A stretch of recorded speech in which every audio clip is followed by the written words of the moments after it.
कहीं मैं फेल तो नहीं हो गया। मैं आज तुमसे एक बहुत ऑनेस्ट बात शेयर करने जा रहा हूं। जब भी सिलेबस देखो या मॉक टेस्ट का रिजल्ट आए तो अंदर से डर लगता था, भाई ये हो पाएगा कि नहीं हो पाएगा। मैं आज तुमसे एक बहुत ऑनेस्ट बात शेयर करने जा रहा हूं। मैंने आज तक किसी से नहीं करी। मैं भी तुम्हारी तरह एक फेज से निकला हूं जब बोर्ड्स और एंट्रेंस दोनों एग्जाम होते थे, साथ साथ चल रहे होते थे, और हर तरफ होता था प्रेशर भयंकर वाला, फैमिली का, टीचर्स का, और सबसे ज्यादा दिमाग में खुद का प्रेशर होता था। जब भी सिलेबस देखो या मॉक टेस्ट का रिजल्ट आए तो अंदर से डर लगता था, भाई ये हो पाएगा कि नहीं हो पाएगा, क्या मैं कर पाऊंगा, क्या मैं फेल तो नहीं हो जाऊंगा। अगर तुम भी यही फील करते हो तो ये वीडियो सिर्फ एक एडवाइस नहीं है बेटा, ये एक इमोशनल टूल किट है बेटा तुम्हारे लिए। मैं तुम्हें 7 स्टेप्स ऐसे दूंगा जो अगर तुमने खुद पे अप्लाई किए तो तुम्हारी जिंदगी बदल जाएगी, क्योंकि इसने मेरी जिंदगी बदलेगी। जब मैंने खुद पे अप्लाई किए थे तो इसने मेरे एग्जाम फियर को कॉन्फिडेंस में चेंज कर दिया था। बिना किसी देरी के स्टार्ट करते हैं। सबसे पहला, कि अपने आप को इस बात के लिए तैयार करो और जानो और पहचानो कि तुम्हारा डर क्या है। अपने डर को पकड़ो। बहुत बार स्टूडेंट्स बोलते हैं कि मुझे बस एग्जाम से पहले एक एंजाइटी सी होती है, लेकिन कभी सोचा है कि ये होती क्यों है? कहीं आपको फेल होने का डर तो नहीं है, या फिर किसी को डिसअपॉइंट करने का डर है, या फिर कंपटीशन से कंपैरिजन हो रहा है? मैं जब जेईई की प्रिपरेशन कर रहा था, मुझे बार बार लगता था कि अगर रैंक नहीं आई तो क्या होगा, तो शायद मैं किसी को अपना मुंह नहीं दिखा पाऊंगा, या मैं किसी काम का नहीं हूं। लेकिन जैसे ही मैंने अपने फियर को लिखना स्टार्ट किया, मैंने एक जर्नल बनाई और मुझे समझ आ गया कि मुझे फेलियर नहीं, जजमेंट से डर लग रहा है बहुत। और इसमें मेरी एक अंकल ने हेल्प की थी, वो उनका नाम है शर्मा, शर्मा अंकल, इतना ही जानता हूं। अगर वो वीडियो देख रहे होंगे तो थम्स अप दीजिएगा। तो उन्होंने इसका सोल्यूशन ये निकाला और मैंने इसको प्रॉपर तरीके से फॉलो किया कि एक जर्नल खरीदी मैंने, एक नॉर्मल सी नोटबुक, टेक्स्ट बुक, नोटबुक, कुछ भी कह लो यार। 5 मिनट लेता था मैं और हमेशा लिखता था कि मुझे किस बात का डर है। मैंने लिखा कि मुझे डर किस चीज, किन किन चीजों से लगता है। मैंने वो सारी बातें एक एक करके जॉट डाउन करनी शुरू करी। फिर दूसरा क्वेश्चन उन्होंने बोला कि क्या ये डर सचमुच में रियल है या एक प्रिजम्पशन है। मैंने लिखा और लिखने के बाद मुझे समझ में आया कि ये तो सिर्फ एक एजम्पशन था मेरा। मैंने अपने फियर को समझ लिया था, और जानते हो उससे डील करना मुझे और भी आसान लगा। मैं आपको सिखाऊंगा कैसे इसको रिवायर करना। स्टेप नंबर 2 पे चल। स्टेप नंबर 2 क्या है कि जब मैंने एक बार मॉक टेस्ट दिया था, मुझे याद है कि मेरे 180 में से 72 यानी 72 नंबर आए थे। उस दिन लगा बस हो गया, नहीं होगा मुझसे। बट यू नो व्हाट, मैं अपने थॉट्स को चेंज करने के लिए बिल्कुल तैयार हो गया था। उन्होंने मुझे बोला कि बेटा अपने थॉट्स को चेंज करो। मैंने अपने आप से बोला कि ये सिर्फ एक नंबर है, मेरी कैपेबिलिटी का फाइनल स्कोर थोड़ा ना है। आपके जो थॉट्स होते हैं ना, वही आपका माइंडसेट चेंज करते, वही आपका माइंडसेट बनाते हैं।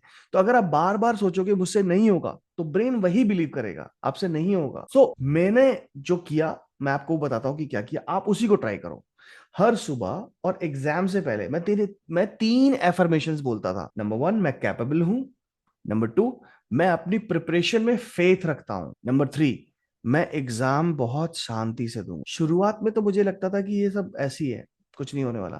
बट इसको मैंने जब 10 से 20 दिन इसको प्रैक्टिस करनी शुरू करी, तो मेरा जो सबकॉन्शियस माइंड में जो एक फियर फैक्टर था वो फेड अवे हो, और मेरे सबकॉन्शियस माइंड ने इसको एक्सेप्ट कर लिया। इसको मैजिक मत समझना कि ये कुछ जादू हो गया। ये इसे एनएलपी में कहते हैं मेंटल रीप्रोग्रामिंग, और यही मैंने की थी उस समय पे। फिर नंबर 3, आपको ना थोड़ा सा स्मार्ट और रियलिस्टिक प्लानिंग करनी पड़ेगी। ये पॉइंट मैं थोड़ा सा सीरियसली लेना चाहता हूं। क्यों? क्योंकि ज्यादा सिलेबस देख के पैनिक होना बहुत ही कॉमन सा फियर है, सबके साथ होता है। मेरे पास भी आज की तारीख में अगर बहुत सारी मीटिंग एकदम से आ जाती है तो मैं पागल हो जाता हूं। बट पॉइंट इज दैट अगर हम एक ही दिन में फिजिक्स, केमिस्ट्री, मैथ सब ट्राई करने की कोशिश करेंगे तो क्या होगा? रिजल्ट कुछ नहीं आएगा, कुछ भी नहीं होगा, कुछ ठीक से नहीं हो पाएगा ना। तो इसको सोल्यूशन क्या है? सोल्यूशन ये है कि छोटे छोटे गोल्स बनाओ, छोटे छोटे माइक्रो गोल्स।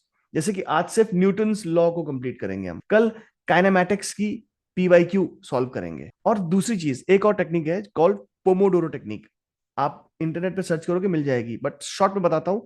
25 मिनट पढ़ाई करनी है, 5 मिनट ब्रेक लेना है, दैट्स इट। अब आप कैसे इसको सेट करोगे आपके ऊपर है। 25 मिनट का पढ़ाई करो, अलार्म बजेगा, 5 मिनट जाके ब्रेक लो, ब्रेक में कुछ भी कर सकते हो, तुम्हारी मर्जी है, 5 मिनट से ऊपर नहीं होना चाहिए। फिर वापस आओ, पढ़ाई करो।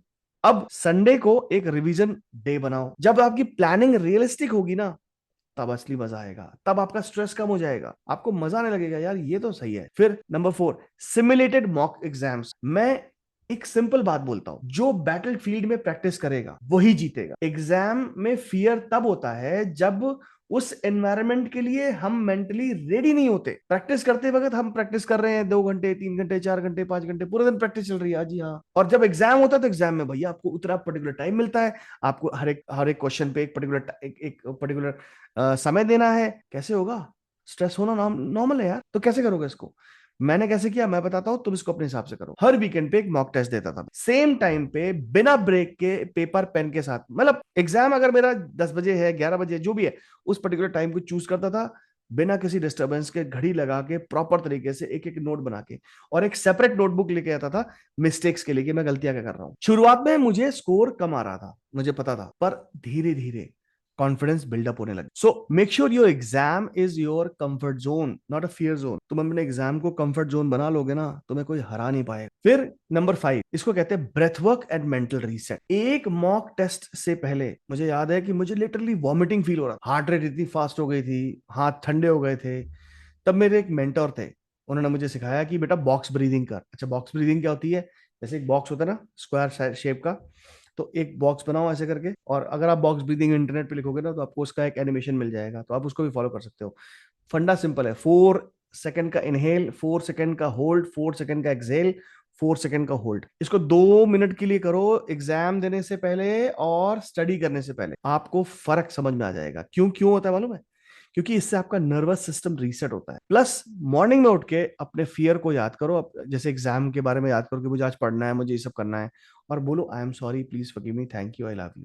हो ओपन करो। इससे क्या होगा? तुम्हारा इमोशनल स्ट्रेस ऑटोमेटिकली काम हो जाए। Number 6, stop comparing yourself. ये सबसे बड़ा गलत चीज करते हैं हम लोग। मेरा एक फ्रेंड था, उसके टेस्ट में हमेशा ज्यादा नंबर आते थे, 95 प्लस आते थे। मैं उससे अपने आप को कंपेयर करता था, और मेरा मोटिवेशन इतना ड्रॉप हो जाता था, इतना ड्रॉप हो जाता था, बोलता मैं कुछ कर ही नहीं पाऊंगा यार, ये तो निकाल लेगा, मैं तो कैसे निकालूंगा। बट लेटर मुझे रियलाइज हुआ कि कंपटीशन के मजे से ज्यादा वैल्यूएबल है अपना ग्रोथ देखना। आपकी अपनी जर्नी स्पीड पे चलेगी जिस स्पीड पे आप चलोगे, और वही सबसे बेस्ट है। इससे बेस्ट कुछ भी नहीं है। अपने किसी और को देख के अपना थ्रॉटल मत खोलो, कंपेयर करो, बट कल से आज के बीच में क्या चेंजेस आए? कल तुम कहाँ थे, आज कहाँ हो?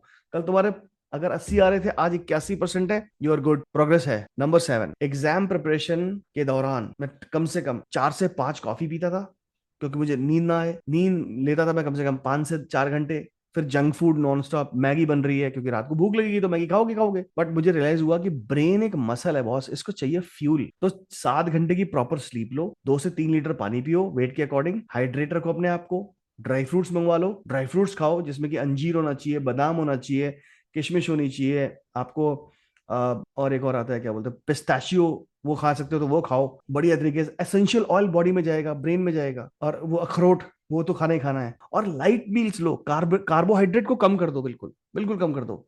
रोटियां एक खाओ, दाल ज्यादा खाओ, सलाद ज्यादा खाओ, ताकि आपका डाइजेशन इंप्रूव हो जाए। और सोने से पहले 1 घंटा फोन हटा दो अपनी लाइफ, फोन को स्विच ऑफ या फिर साइलेंट करके सो जाओ। ये सब डायरेक्टली मेमोरी रिटेंशन और फोकस को इफेक्ट करता है, इसलिए मैं बता रहा हूं। अब एक बात याद रखो, एग्जाम का फियर ना सभी को होता है, टॉपर्स को भी है, आज भी मुझे होता है यार। लेकिन डिफरेंस जो चीज क्रिएट करती है वो है कि आपका रिस्पॉन्स उस फियर के सामने कैसा है। तो आज के बाद अपने डर को समझना है, उससे दोस्ती करनी है, और ये जो मैंने स्टेप बाय स्टेप फॉर्मूला बताया है ना, इसको हैंडल करने का, इसको फॉलो करो आंख मूंद करके। मैं गारंटी दे रहा हूं this is gonna help you. और हाँ, इस वीडियो के नीचे कमेंट करो I am ready to face my exam, ताकि मैं जान सकूं कि तुम इस जर्नी में एक्शन लेने वाले हो। और हमेशा याद रखो, एक एफर्मेशन मैं तुम्हें देके जा रहा हूं, तो उसके हमेशा तुम्हें बोलना है that I have prepared with sincerity, I trust my effort, and I am calm and confident, and I am ready to succeed. अगर ये वीडियो तुम्हें समझ में आई हो तो मुझे लिख के बताओ कि yes I have understood, I am going to follow this, that's it. और कोई और प्रॉब्लम फेस कर रहे हो during the examination, during the preparation, comment में नीचे लिख के दिखाओ, और अपने किसी ऐसे दोस्त के साथ शेयर करो जिसको इसको जरूरत है। And I have a humble request to parents, आपके बच्चे में, अगर आपके पड़ोस के बच्चे में किसी में भी अगर ऐसा प्रॉब्लम चल रहा है, इस वीडियो को उसको साथ दिखाओ ताकि उसे हेल्प हो पाए। So thank you so much for watching.